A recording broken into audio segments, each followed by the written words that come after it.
আসসালামু আলাইকুম। শুরু করছি নতুন গল্প রোদ্দুর এবং তুমি। পর্ব ১। লেখনী ফারহানা চৌধুরী, ভয়েসে সুমাইয়া ইসলাম। ৩ বছর আগে বিয়ের আসরে ফেলে আসা নিজের স্ত্রীকে ৩ বছর পর নিজের সামনে দেখে চমকালো শুভ্র। বিস্ময়ে হতবাক সে। বাবা মায়ের জেনে বিয়ে করলেও বিয়ের পর বাড়ি ছাড়তে সময় নেয়নি সে। বিয়ের পরেই ফ্লাইটে করে দেশ ছেড়েছিল। মেয়েটার মুখটুকুও ঠিক করে দেখেনি। আজ এত বছর পরে নিজের সামনে স্বীয় স্ত্রীকে দেখে যার বন্যায় বিস্ময় থ মেরে গিয়েছে সে। তাকে এভাবে ফ্যাল করে তাকিয়ে থাকতে দেখে তীব্র অস্বস্তি এসে জড়ো হলো ওর মাঝে। মেয়েটার মুখ এইটুকুন হয়ে এলো। সে চোখ সরিয়ে নিল। পাশ থেকে শুভ্রর বাবা আশরাফুল তালুকদার বললেন, কি রে, ভেতরে আসতে দিবি তো আমাদের? সর। শুভ্র হুঁশ পেল যেন। সে সরে দাঁড়ালো। আশরাফুল তালুকদার লাগেজপত্র নিয়ে ভেতরে যেতে যেতে স্ত্রী মেরিনাকে বললেন, মেরি, অরুকে নিয়ে ভেতরে এসো। শুভ্রর মনে পড়ল মেয়েটার নাম অরু। তার চোখে তখনও অরুর উপর। মেয়েটা তার দিকে শুরুতে একবার তাকালেও এখন আর তাকাচ্ছে না, একবারের জন্যও না। শুভ্র অবাক হলো। এরপর নিজেও চোখ সরালো। বাবার হাত থেকে লাগেজ নিয়ে তাদের বসতে বলে লাগেজগুলো বরাদ্দকৃত ঘরে রেখে এলো। মেরিনা অরুকে বসতে বললেন। কিছুক্ষণ পর শুভ্র এলো। খাবার দাবারের ব্যবস্থা করতে চাইলে মেরিনা বলল, কিচ্ছু করতে হবে না, তুই এদিকে আয়, বস তো একটু। শুভ্র গিয়ে মায়ের পাশে বসে মাথা এগিয়ে দিল।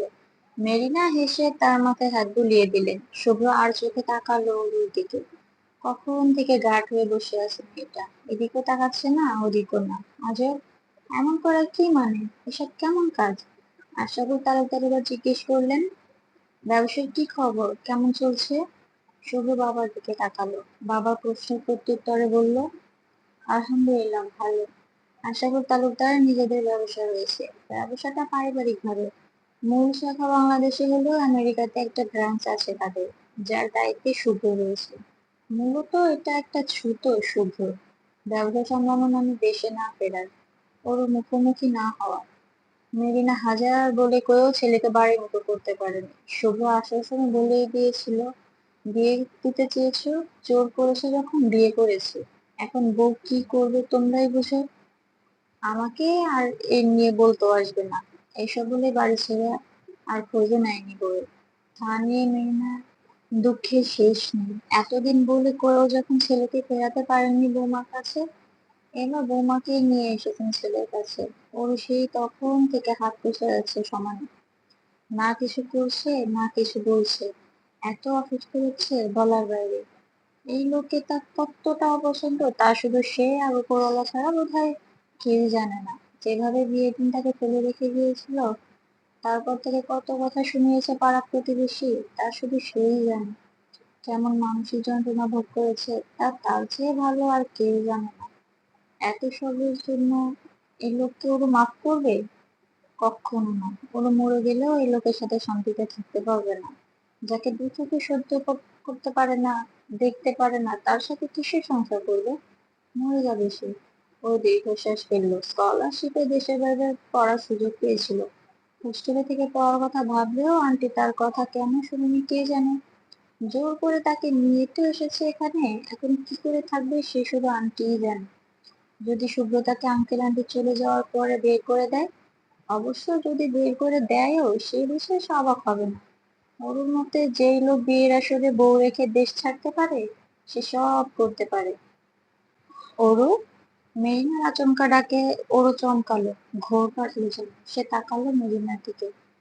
হ্যাঁ, কি হয়েছে, এতক্ষণ ধরে ডাকছি? ওরু মাথা নাড়ালো। কিছু না তো, ফ্রেশ হবি না? হ্যাঁ হবো তো। আচ্ছা তুই শুভ্রর সাথে যা, ও তোকে ওয়াশরুম দেখিয়ে দেবে, আমরাও ফ্রেশ হতে যাচ্ছি। আশরাফ, চলো।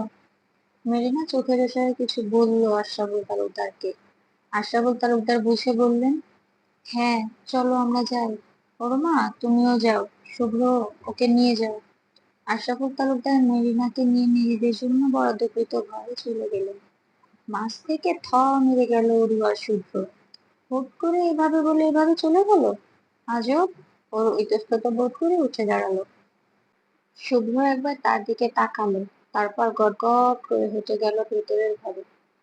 ওর হা করে তাকালো। লোকটা কি তাকে কোনোভাবে তাচ্ছিল্য করলো? ওর মেজাজ খিচুড়ে এলো। সে উপায়ন্তর না পেয়ে শুভ্র পিছু পিছু দ্রুত গেল ঘরের ভেতর। হুট করে শুভ্র দাঁড়িয়ে পড়লো। একদম হুট করে দাঁড়িয়ে পড়ায় শুভ্রকে অনুসরণ করে আসা ওর তাল মেলাতে পারলো না। ফলস্বরূপ বেচারি কপাল সহ নাক থেকে গেল শুভ্রর শক্তপোক্ত পিঠে। ওর নাক ঘুষতে ঘুষতে দাঁড়িয়ে পড়ল। শুভ্র ভ্রু কুঁচকে পিছে তাকিয়ে ওকে দেখেই দ্রুত বলে উঠলো, পিছে পিছে, একদম পিছে। ওর ভ্রু কুঁচকে তাকায়, দু কদম পিছিয়ে গিয়ে দাঁড়ালো। শুভ্র দিকে তখনও তাকিয়ে আছে সে। শুভ্র গিয়ে একটা তোয়ালে নিয়ে এসে ওর হাতে ধরিয়ে দিয়ে বলল, আমার থেকে দূরে দূরে থাকবে তুমি, 10 হাত দূরে তো মাস্ট। নুরু আবার ভ্রু যুগল আরো কয়েক এঁকে বেঁকে বলল, কেন ভাই, কিসের জন্য দূরে দূরে থাকবো? শুভ্র হতবাক। ভাই?